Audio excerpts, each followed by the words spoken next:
For my pork stroganoff recipe, we're going to use Helen Browning's organic tenderloin pork. So checking over this tenderloin, I personally like to get this sinew off because when it cooks it can crease up and can get a little bit rubbery. So take a little bit of time, be careful, really sharp knife, and just try and remove as much of that as you can. You can season after if you want. I just quite like to seal my meat because we're going to seal this meat off. I like to season that. So duck fat going in. Get that nice and hot. Want to seal those wonderful loins. So we've seared off our tenderloins, prepped, diced and sliced our onion with a clove of garlic, crushed, diced as well. It's in the pan, sweating down nicely.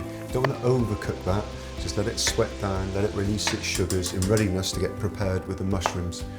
Chop them up nicely. A splash of wine to help deglaze the pan. Now we add 2 teaspoons full of smoked paprika, 220 ml of double cream, 2 teaspoons of whole grain mustard, followed by some grated nutmeg.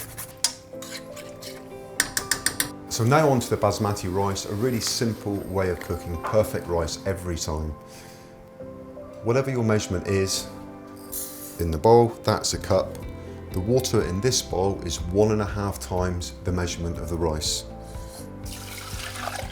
Put straight in, lid on, bring to the boil, put it on the lowest heat possible and just let it simmer away for 12 minutes. Then take it off the oven completely, let it stand for 10 and you will have perfect fluffy rice.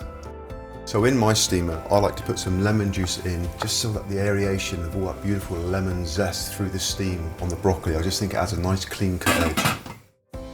The tenderloins have been resting for about 10 minutes. I put these in the oven for about 30 minutes at 200 degrees C. But remember, it would depend on how much you seal them off because you're cooking them already. Keep your eye on them. I've got a thermometer pen because ultimately pork, I think, cooked at its best is 70 degrees. I'm hoping when we cut open the tenderloin, there'll still be a little bit of moisture there, which will be lovely because we're going to put this back into the stroganoff and stir it through. This is my pork stroganoff dish using basmati rice, Helen Browning's tenderloin of pork and broccoli.